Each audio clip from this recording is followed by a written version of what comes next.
She gave a stranger shelter for one night, unaware. He was a millionaire cowboy. She stood at the door of her falling-apart farmhouse, rain pouring down in sheets so heavy she could barely see the fence post 10 feet away. The knock had startled her. Nobody knocked on her door anymore. Nobody came down this road unless they were lost. And the man standing on her porch was exactly that, lost, soaked to the bone, hat drooping over tired eyes.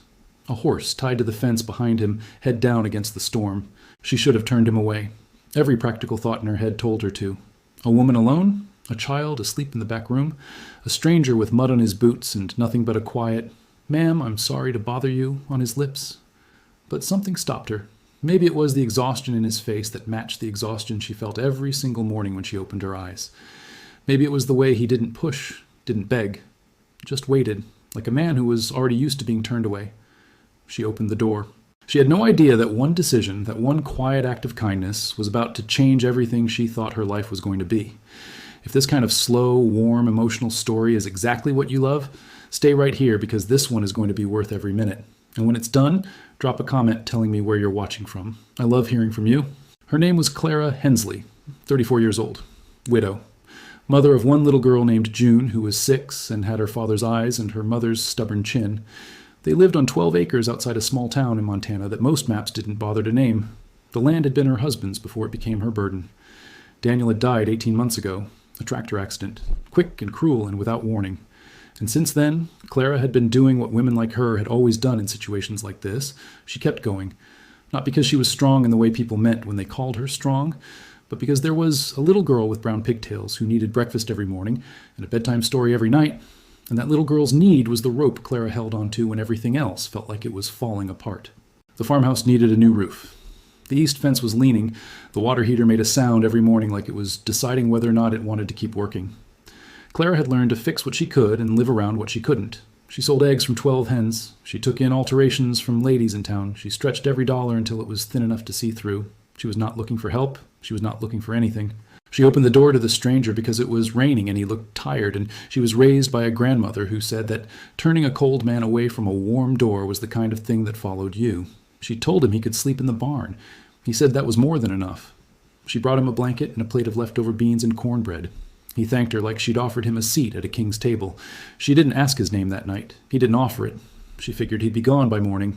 He wasn't. Not because he overstayed, but because his horse had thrown a shoe sometime in that storm and was favoring her left front leg by sunrise. And a man with a lame horse wasn't going anywhere fast, not in good conscience. Clara found him in the barn before 6, already looking at the mare's hoof with careful hands and a focused expression. He'd cleaned up some. His jaw was dark with stubble. He was taller than she'd registered the night before, broad through the shoulders in the quiet way of men who worked with their hands for years and never thought about it. He heard her footsteps and looked up. "I'll be out of your way as soon as I can," he said. "I wasn't rushing you," she said, which was not entirely true, but close enough. "Name's Weston Cole," he said, standing slowly, pressing his hat back onto his head. "I'm sorry again for the trouble." "Clara Hensley," she said. "You're not trouble yet." He almost smiled. It was barely there, just a shift at one corner of his mouth, but she noticed it the way you notice a candle in a dark room. She left him to the horse and went inside to make breakfast. She didn't think much about him. She had June to wake up and eggs to collect and the kind of long list of small tasks that kept her days moving forward, whether she felt like moving or not. But June found him. Of course, June found him. Clara came out to hang washing and saw her daughter standing at the barn door, pigtails askew in her yellow boots, looking up at Weston Cole with the completely fearless curiosity that 6-year-old girls aimed at the world like a flashlight. "Is that your horse?" June was saying. "Yes, ma'am," Weston said, and Clara noticed he'd crouched down to June's level, which not every grown man thought to do. "She's pretty. What's her name?" "Honey." June considered this very seriously. "That's a good name. She looks like honey." "That's how she got it," Weston said. Clara stood at the corner of the house, watching, the laundry basket against her hip. Something about seeing him down at June's level, patient and steady and soft-voiced, made a small and traitorous thought flicker through her before she could stop it. She pressed it back down and went to hang the sheets. He fixed the fence. She hadn't asked him to. She hadn't even mentioned it. But around mid-morning she looked out the window and he was out on the east side with a post driver and her toolbox, which had been sitting open on the porch, and he was working like a man who needed something to do and had found it. She brought him water and didn't say thank you and didn't say stop. He didn't say anything either. He just took the water, drank it, handed back the cup, and kept working. That afternoon, the farrier came from town and tended to Honey's shoe. Weston paid him with cash from his wallet, quiet and without ceremony, and Clara noticed the wallet was worn leather but thick with bills, and something about that didn't quite fit together with the tired, road-weary man who'd knocked on her door in the rain. She didn't say anything about it.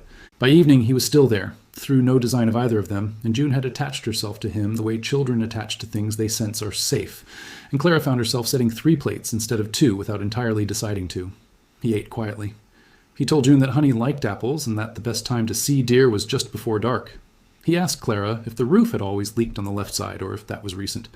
She said recent. He nodded like he was filing it away. After June was in bed, they sat on the porch in the kind of silence that wasn't uncomfortable, just full, like the air before rain. "You don't have to stay and fix things," she said, not unkindly. "I know," he said. "I wasn't asking for help."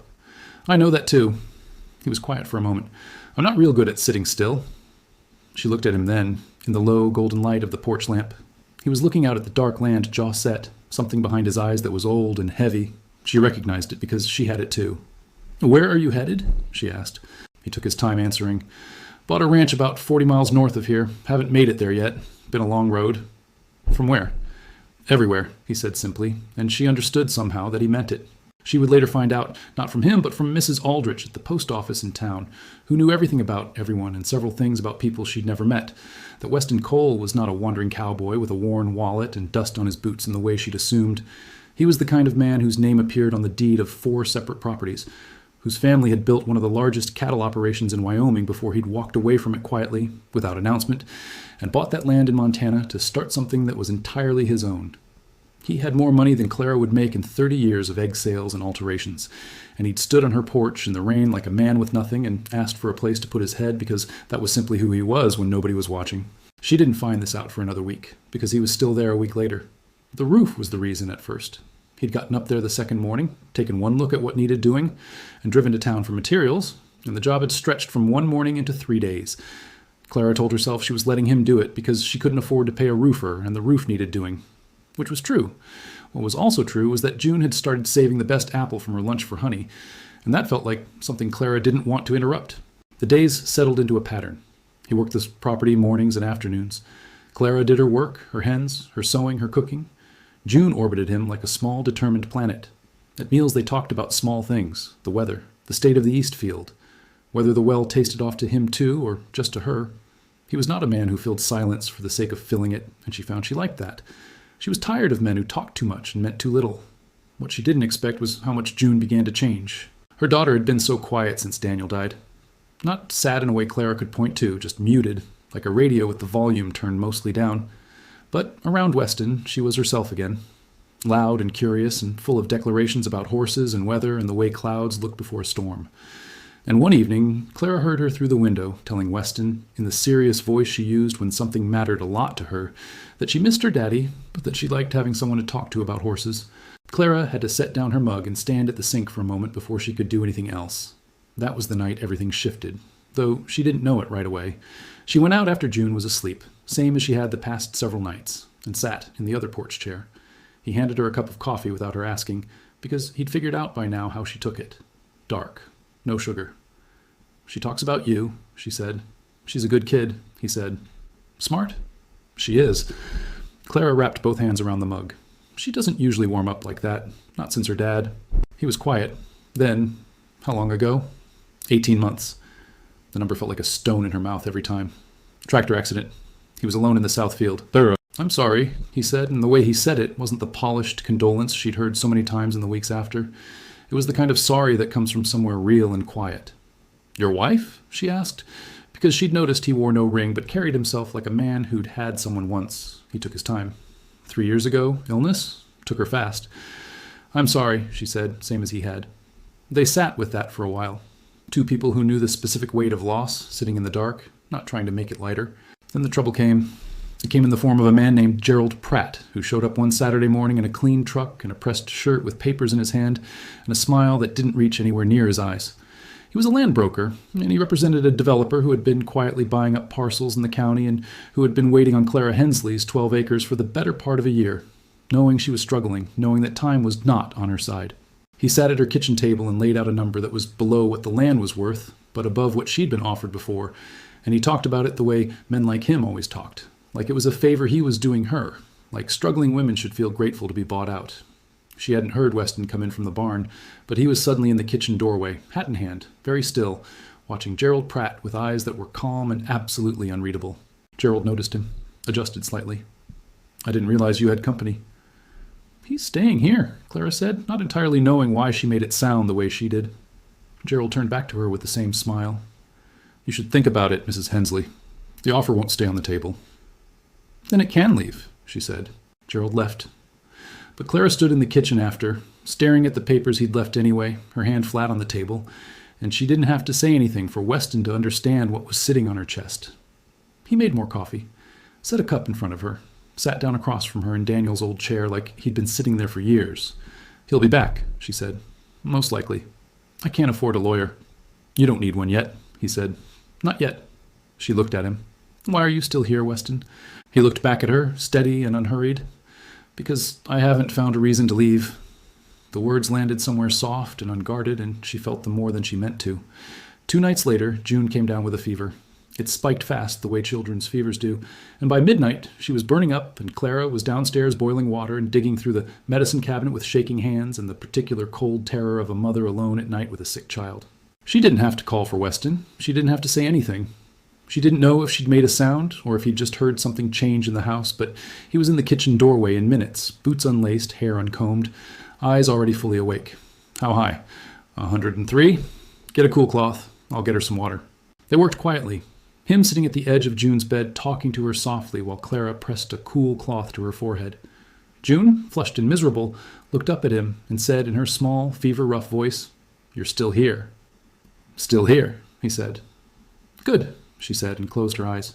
Clara looked at him across her daughter's bed in the dim light, this man who had knocked on her door in the rain with nothing to offer but a quiet apology for the trouble, and she felt something she hadn't felt in so long she'd half forgotten the shape of it. Safe. She felt safe. Not fixed. Not rescued in the way of old stories where someone sweeps in and makes everything easy. Just safe. The way you feel when someone real and steady is beside you and you know that whatever comes next, you won't face it from the ground alone. The fever broke by morning. June was tired but clear-eyed and demanded apple slices and asked if Honey had missed her. Weston was in the kitchen making pancakes. Clara stood in the doorway and watched him, and something in her chest cracked open just enough to let light in. "You should know," she said. He looked over. "Mrs. Aldrich in town told me about you." She kept her voice even. "The properties, the family operation in Wyoming, all of it." He turned back to the stove, didn't tense, didn't make excuses. "I figured she would. You didn't tell me." "No." "Why?" He was quiet for a moment, watching the pan. "Because the last time a woman knew what I was worth before she knew who I was, it didn't go well. And I didn't want you looking at me like that." He looked up then, steady and honest. "I wanted you to look at me the way you did, like a man standing in the rain who needed somewhere to be." Clara stood very still. "I'm not who I was in Wyoming," he said. "I walked away from all of that. That ranch up north is mine. Just mine. Clean and simple. I want to build something real there." He paused. "I'd like to build it with someone someday. Not because it makes business sense. Because I'm tired of quiet houses." She walked to the stove and stood beside him and didn't say anything for a moment, just stood there, close enough that their arms nearly touched. "I have 12 acres and a leaking west corner and a daughter who's already named your horse in her prayers," she said. He looked at her. That same almost smile, but fuller now, something behind his eyes that had changed. Warmer, less lonely. "I know," he said. "I've been counting." 2 months later, on a cool October morning with the aspens gone gold and the sky the particular blue it only got in Montana at that time of year, they were married in the yard outside the farmhouse, with Mrs. Aldrich crying happily in the front row, and Honey tied to the fence post wearing a ribbon that June had put there first thing that morning. Because she said every wedding needed a horse with a ribbon, and nobody had argued. June stood between them during the short ceremony, holding one hand each because she'd asked to, and neither of them had been able to think of a single reason to say no. When the officiant asked Weston to say his vows, he looked at Clara first, and then down at June, and what he said was short and plain and completely his. "I'll be here," he said. "Every morning, every storm, every fever, and every fence that needs fixing. I'll be here." June tugged his hand. "And for Honey?" "And for Honey," he said. She beamed. Clara laughed. which was the kind of laugh that comes out of a chest that hasn't had enough room for laughing and is suddenly full of it. That evening, after the small gathering had gone home and the dishes were done and June was asleep, with her arm around a stuffed horse that Weston had brought her from town, Clara and Weston sat on the porch the way they had so many evenings by then, coffee in hand, the land dark and wide and quiet around them. "She called you Dad today," Clara said softly. "When she was talking to Mrs. Aldrich, you probably didn't hear it." He was quiet. "Weston?" "I heard it," he said. His voice was low, careful, like a man carrying something fragile. "I just needed a minute." She reached over and put her hand over his, there in the dark, and they sat like that for a long time. Two people who had each lost the life they planned and had found each other on the other side of it, in a small farmhouse in Montana. Because she'd opened a door in the rain and he'd been decent enough to wait. No fanfare, no luck or fortune that found them. Just kindness, returned. Just home, rebuilt, one quiet day at a time. If this story stayed with you, I would truly love to know. Drop a comment below and tell me what touched you most, and tell me where in the world you're watching from, because these stories travel further than I ever expect, and every one of you matters. If you haven't subscribed yet, please do, because there are so many more of these warm, slow, heartfelt stories coming, stories about real love that grows quiet and deep and lasting, and I don't want you to miss a single one.